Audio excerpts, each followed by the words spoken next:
ಎನ್ಸಿಎಬಿ times ಮೀಡಿಯಾಗೆ ಸ್ವಾಗತ. RCB ತಂಡ ಪ್ರತಿ ಸೀಸನ್ ಅಲ್ಲೂ ಕೂಡ ಹಸಿರು ಜೆರ್ಸಿಯನ್ನ ಧರಿಸಿ ಆಡ್ತಾರಲ್ಲ, ಅದು ಯಾಕೆ ಅನ್ನೋದು ತಮಗೆ ಗೊತ್ತಿದೆಯಾ? ಆ ಒಂದು ಮಾಹಿತಿಯನ್ನ ಈ ಒಂದು ವಿಡಿಯೋದಲ್ಲಿ ತಿಳಿಸ್ಕೊಡ್ತೀವಿ. ರಾಯಲ್ ಚಾಲೆಂಜರ್ಸ್ ಬೆಂಗಳೂರು ತಂಡ IPL 2025ರಲ್ಲೂ ಕೂಡ ರಾಜಸ್ಥಾನ ರಾಯಲ್ಸ್ ವಿರುದ್ಧ ಸವಾಯಿ ಮಾನ್ಸಿಂಗ್ ಕ್ರೀಡಾಂಗಣದಲ್ಲಿ ಭಾನುವಾರ ನಡೆದಂತಹ ಪಂದ್ಯದಲ್ಲಿ ತಮ್ಮ ಐಕಾನಿಕ್ ಹಸಿರು ಬಣ್ಣದ ಜರ್ಸಿಯನ್ನ ಧರಿಸಿದ್ರು.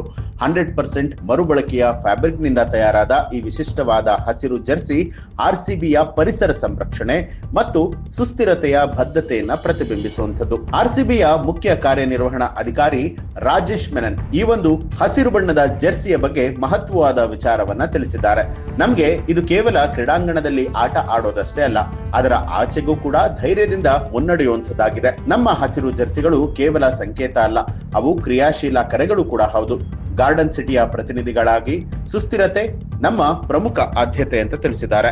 ಈ ಒಂದು ಹಸಿರು ಜರ್ಸಿಯ ವಿಶೇಷ ಆಚರಣೆಯ ಮೂಲಕ RCB ಸಾಂಸ್ಕೃತಿಕ ಹಾಗೂ ಸಾಮಾಜಿಕ ಶಕ್ತಿಯನ್ನ ಬಳಸಿಕೊಂಡು ಪರಿಸರ ಸಂರಕ್ಷಣೆಯ ಕುರಿತು ಅಭಿಮಾನಿಗಳಲ್ಲಿ ಜಾಗೃತಿಯನ್ನ ಮೂಡಿಸುವಂತಹ ಪ್ರಯತ್ನ ಮಾಡುತ್ತೆ. ಜೊತೆಗೆ ಅಭಿಮಾನಿಗಳಿಗೆ ಸಣ್ಣ ಕ್ರಮವನ್ನ ಕೈಗೊಳ್ಳೋದಕ್ಕೆ ಪ್ರೇರೇಪಣೆ ಮಾಡೋದು ಕೂಡ ನಮ್ಮ ಉದ್ದೇಶವಾಗಿದೆ ಅಂತ ತಿಳಿಸಿದ್ರು. ಇನ್ನು RCBಯ ಸುಸ್ಥಿರತೆಗಳು ಜರ್ಸಿಗಳಿಗೆ ಮಾತ್ರ ಸೀಮಿತವಾಗಿಲ್ಲ.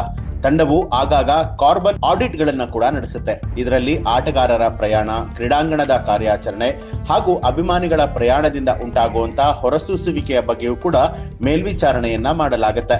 ಇನ್ನು RCBಯ ಗೋ ಗ್ರೀನ್ ಕಾರ್ಯಕ್ರಮವು 2011ರಲ್ಲಿ ಜಾಗತಿಕ ತಾಪಮಾನ ಏರಿಕೆಯ ಕುರಿತು ಜಾಗೃತಿಯನ್ನ ಮೂಡಿಸೋದಕ್ಕೆ ಮತ್ತು ಮರಗಿಡಗಳನ್ನ ನೆಡುವಿಕೆಯ ಬಗ್ಗೆಯೂ ಕೂಡ ಉತ್ತೇಜನ ಮಾಡೋದಕ್ಕೆ ಕಾರ್ಯಕ್ರಮ ಮಾಡಿರುವಂತದ್ದು. ಪ್ರತಿ ಸೀಸನ್ ಅಲ್ಲೂ ಕೂಡ ಒಂದು ಪಂದ್ಯಕ್ಕೆ 100% ಮರುಬಳಕೆಯ ವಸ್ತುಗಳಿಂದ ತಯಾರಾದ ಜರ್ಸಿಯನ್ನ ಧರಿಸುವಂತ ಸಂಪ್ರದಾಯವನ್ನ RCB ಬಹಳ ಹಿಂದಿನಿಂದಲೂ ಕೂಡ ಮಾಡ್ಕೊಂಡು ಬಂದಿದೆ. ಈ ಸಂದರ್ಭದಲ್ಲಿ RCB ನಾಯಕನು ಟಾಸ್ ವೇಳೆ ಎದುರಾಳಿ ತಂಡದ ನಾಯಕನಿಗೆ ಗಿಡವೊಂದನ್ನ ಉಡುಗೊರೆಯಾಗಿ ಕೂಡ ಕೊಡ್ತಾನೆ. ಇದು ಪರಿಸರದ ಕಡೆಗಿನ ತಂಡದ ಬದ್ಧತೆಯನ್ನ ಸೂಚನೆ ಮಾಡುತ್ತೆ. RCB ಕೇವಲ ಕ್ರಿಕೆಟ್ ಆಡೋದಷ್ಟೇ ಅಲ್ಲ, ಬದಲಾಗಿ ಪರಿಸರಕ್ಕೆ ಸಂಬಂಧಪಟ್ಟ ಹಾಗೆ ಜನರಲ್ಲಿ ಜಾಗೃತಿ ಮೂಡಿಸುವಂತಹ ಕೆಲಸವನ್ನ ಮಾಡುವಂತ ಇಡೀ ವಿಶ್ವದ ಏಕೈಕ ತಂಡ ಅಂತಲೇ ಹೇಳ್ಬಹುದು. ನಮ್ಮ ಹೆಮ್ಮೆಯ RCB ತಂಡದ ಬಗ್ಗೆ ತಮ್ಗೆ ಏನನ್ಸುತ್ತೆ ಅನ್ನೋದನ್ನ ಕಮೆಂಟ್ ಮಾಡಿ ತಿಳಿಸಿ. ಹಾಗೆ ಈ ಒಂದು ಮಾಹಿತಿ ತಮ್ಗೆ ಇಷ್ಟ ಆಗಿದ್ರೆ ತಪ್ಪದೆ ಲೈಕ್ ಮಾಡಿ, ಕಮೆಂಟ್ ಮಾಡಿ, ಶೇರ್ ಮಾಡಿ, ನಮ್ಮ ಚಾನಲ್ ಅನ್ನ ಸಬ್ಸ್ಕ್ರೈಬ್ ಮಾಡಿ.